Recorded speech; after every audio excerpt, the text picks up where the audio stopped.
Dans la vie, il arrive de vouloir faire une recherche Google. Par exemple ça, dégueulasse. Mais si vous étiez un peu plus intelligent, bande de petites merdes, vous écririez ça, gros dégueulasse. C'est pour ça que dans cette vidéo, on va explorer plus en profondeur les techniques de recherche Google, en commençant par vos simples phrases de merde et en finissant par des techniques intégrées dans Google, mais qui ont notamment permis aux Anonymous de pirater la CIA, ou encore aux techniques utilisées par les pédocriminels. Ok, imaginez votre grand-père Jacques veut faire une pizza aux anchois, mais il ne sait pas comment s'y prendre. Il va donc sur Google et cherche comment faire une pizza aux anchois. Il clique sur le premier lien et tombe sur une mauvaise recette qui est apparue en premier, car une masse de bots est venue mettre 5 étoiles. Il a évidemment utilisé une mauvaise méthode de recherche. Mais pourquoi faire une recherche comme celle-ci ne marche pas? Quand vous faites une recherche Google, vous envoyez une requête au serveur de Google qui vont la traiter. Le problème, c'est que Google n'utilise pas une IA comme ChatGPT pour répondre à vos requêtes. En réalité, il se base sur un gros dictionnaire de mots-clés pour associer les bonnes pages à vos recherches. En effet, quand vous créez un site ou une page internet, un bot Google appelé Crawler, qui cherche constamment les nouvelles pages à indexer, va tomber au bout d'un certain temps sur votre site. Il va y associer des mots-clés qui permettront de trouver la page. Mais avec ces mots-clés, on plonge un peu plus dans l'iceberg.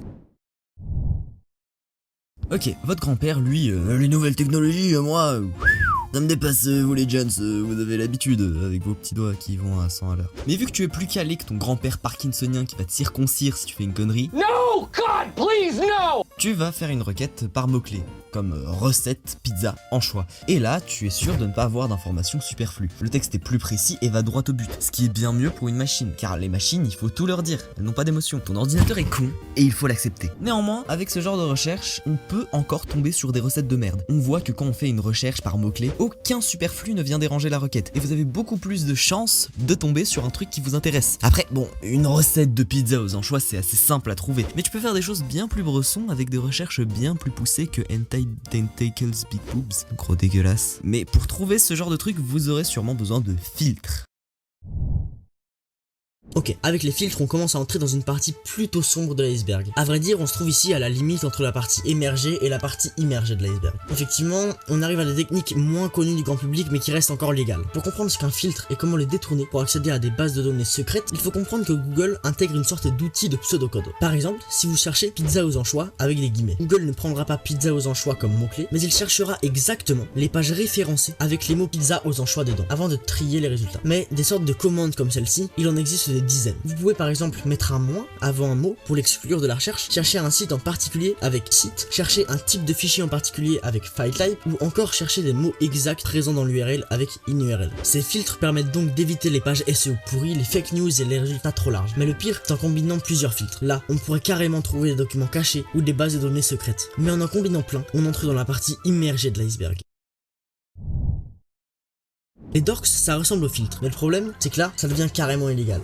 Google fonctionne comme une gigantesque base de données où chaque recherche est une requête automatisée. Et les dorks permettent de modifier ces requêtes pour trouver des informations spécifiques que le moteur de recherche ne mettrait pas en avant normalement. Grâce à cette technique et à la suivante, on pourra retrouver n'importe quoi à partir du moment où ça a été sur le web. Comme je l'ai dit précédemment, les dorks c'est des filtres, mais détournés de manière illégale. Et je vais vous expliquer exactement comment ça marche. Comme on l'a vu au début, tout commence avec le bot Crawler de Google, qui vient indexer les pages. Une fois ces pages indexées, Google connaît tout d'elles, leurs URL, les mots qu'elles contiennent, le type de potentiel fichier se trouvant, etc. Le truc, c'est que normalement, en vous baladant sur internet et en ne tapant que des mots-clés, vous ne tombez pas sur des images de caméras de surveillance en fonctionnement, car celles-ci n'ont pas de mots-clés appropriés. Elles ont seulement une URL, un type, etc. C'est ici que les dorks entrent en jeu. Reprenons notre exemple des caméras de surveillance. Quand vous cherchez caméra surveillance fonctionnement, Google traduit ça en langage SQL, et une requête ressemblant à celle-ci en sort. Le truc, c'est qu'avec cette requête, Google va chercher dans les mots-clés des pages indexées si elle trouve des mots ressemblant à caméra, surveillance et fonctionnement. Le problème, c'est que sur les pages de caméra de surveillance en fonctionnement, ces mots-clés ne sont pas indexés. Google ne les trouvera donc pas. Mais si vous cherchez par exemple in_url_view.shtml, Google le traduira en quelque chose comme ça. Et là, on aura des résultats. Car même si la caméra de surveillance n'a pas de mots-clés associés, elle doit obligatoirement avoir une URL. Il se finit bien souvent par view.shtml. Et donc, si j'essaye de chercher caméra surveillance fonctionnement, ça donne ça.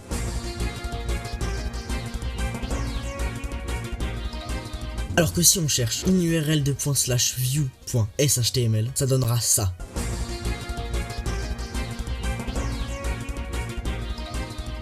Le problème, c'est que même si cette technique permet plein de choses, elle ne permet que de trouver des pages indexées par Google. C'est pour ça qu'on va passer à la dernière technique, dans la partie la plus profonde de l'iceberg, là où se trouve probablement le Titanic.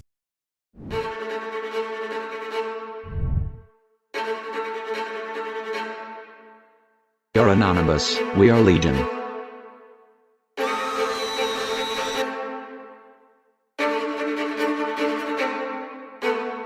Imaginez, vous vous appelez Lee Sung-jin, vous habitez à Pyongyang, dans la capitale de la Corée du Nord, et vous voulez parler à Johnny McYanky, votre ami American sur Facebook. Vous ne pourrez pas, car les réseaux occidentaux sont fermés en Corée du Nord. Cependant, si vous êtes un peu ouvert d'esprit, vous saurez que ce n'est pas parce qu'on n'a pas le droit qu'on ne peut pas le faire. Et une des méthodes que Lee Sung-jin peut utiliser, c'est celle de passer par le dark web. Comme vous le voyez, là, je suis sur le point onion de Facebook. J'expliquerai après ce qu'est un point onion. Si je commence par expliquer cela, c'est parce que la majorité des gens, lorsqu'on leur dit dark web, font « Oulala, tu es un hacker qui va aller dans les backrooms pour acheter des bébés et des enlevages d'ours sodomisés par Jeff the Killer », alors que ça peut simplement être un anarchiste d'extrême gauche. Avant de continuer, je vais éclaircir un autre sujet, la différence entre le deep web et le dark web. Le dark web, c'est les hacktivistes d'extrême gauche, pas les activistes, les hacktivistes, comme les Anonymous.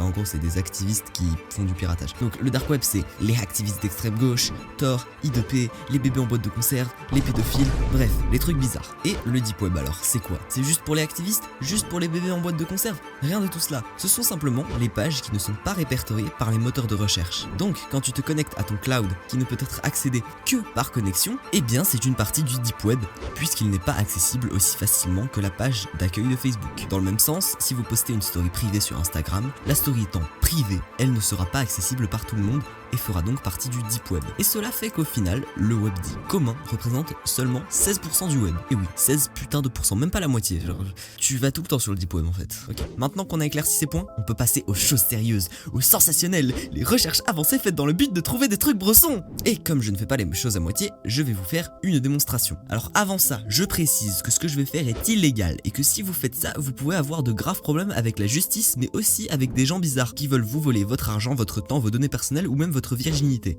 Donc faites gaffe. Ce n'est pas en soi se connecter au réseau Tor qui est illégal, mais c'est les sites sur lesquels je vais aller. Cependant, je sais que certains vont quand même vouloir faire de la merde.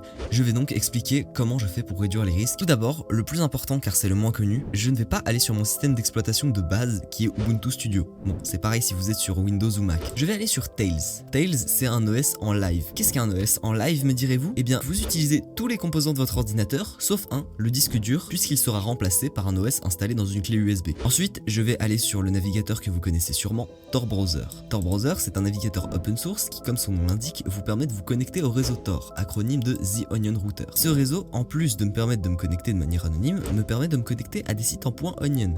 C'est un système qui permet de faire une connexion plus chiffrée, plus sécurisée, mais ça, on en reparlera dans une vidéo sur Tor. Abonnez-vous. Et du coup là, les démonstrations. Mais avant ça, générique.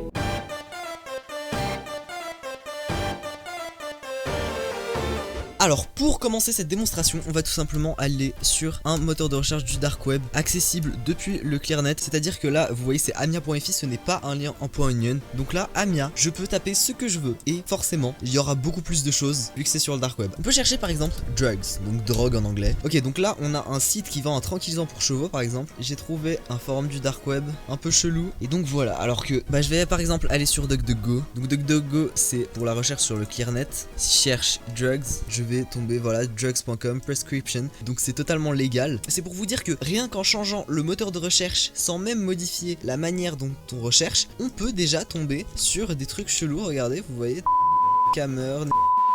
Et voilà bande de gens, n'hésitez pas à acheter des bébés en boîte de conserve sur le dark web, à télécharger des PDF illégaux, à aller espionner des gens, à vous abonner, à manger du caca, à... Ta gueule!